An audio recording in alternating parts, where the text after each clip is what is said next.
Welcome to TradersArmy.com, defending your right to build wealth and preserve capital for generations to come.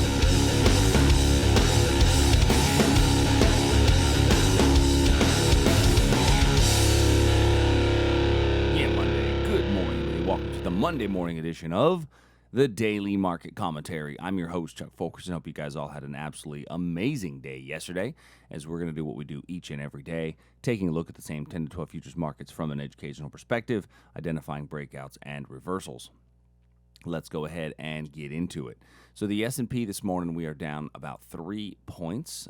We have had a pretty big sell-off just here in the last few hours. Looking at this, we're recording here at just before 5 a.m. Central Time, and right at the European market open, pretty big sell-off. I did anticipate that we might see a little reversal at the gap fill level, but the market came right down through that area. Now, do have a little 15-minute level above us where we could see a bit of a reversal up in here, but it looks like we're going to have a little bit better potential to sell off a little more today, especially with the movement we've seen in the overnight hours.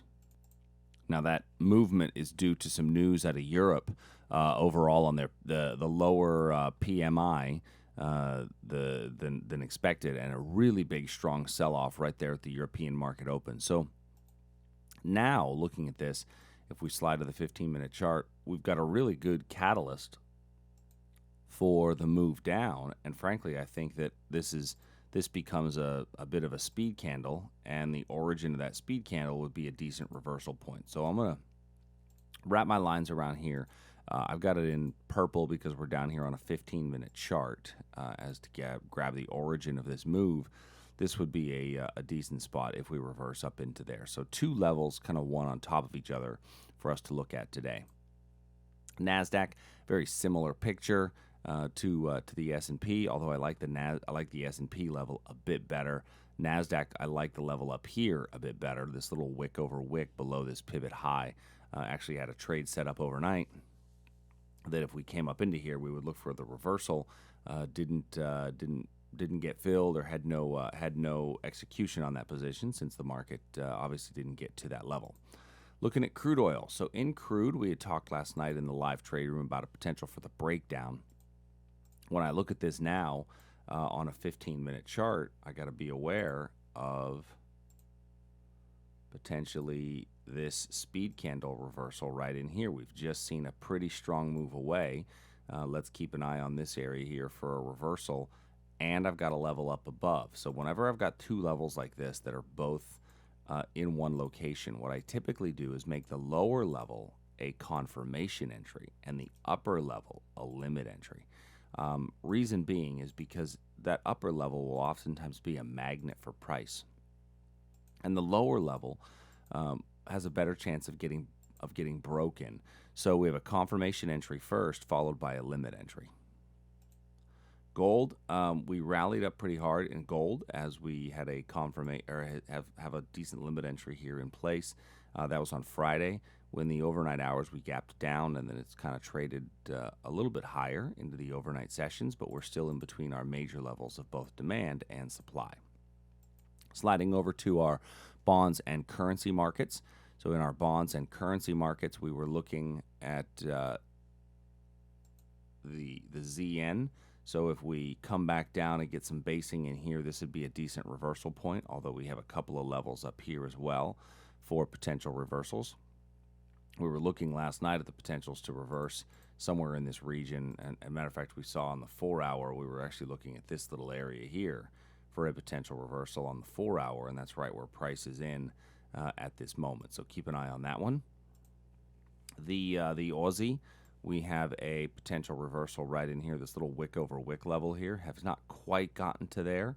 Actually makes for a pretty decent candle-to-candle style. And if it doesn't make it to there, keep an eye on a breakdown below this region here today. We got two nice little touches. Let's see if we base in front of there.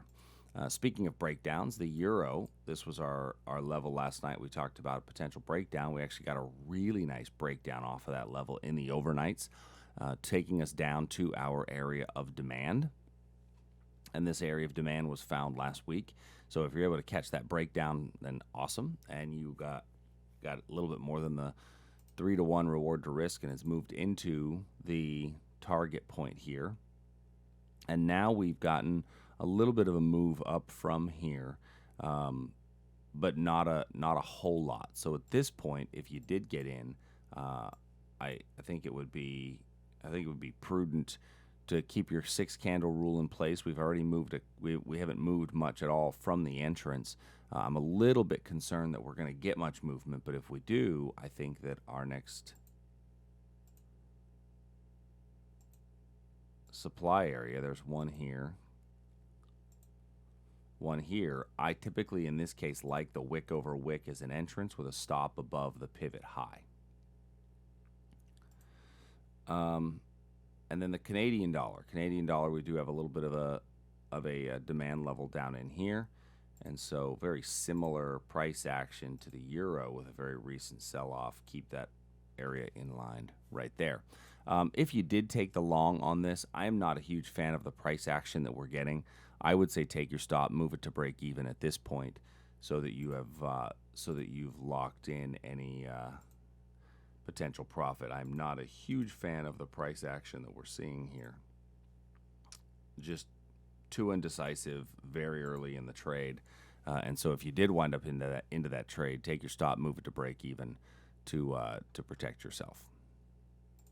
All right, last but certainly not least, and I forgot them on Friday, Great British Pound, Japanese Yen.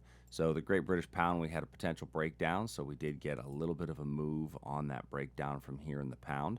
Not a little bit of basing here, but if you miss the breakdown, look to the wick over wick area here for a potential reversal. So keep an eye on that little wick over wick zone for a potential reversal. And then the Japanese yen, we're coming up to our supply level. It's not quite there yet. And if I look at this on a 4-hour, we're in an upward trend. So that supply level is lower probability with the upward trend as it's approaching there. So I need to switch this to a confirmation because of the change in trend direction.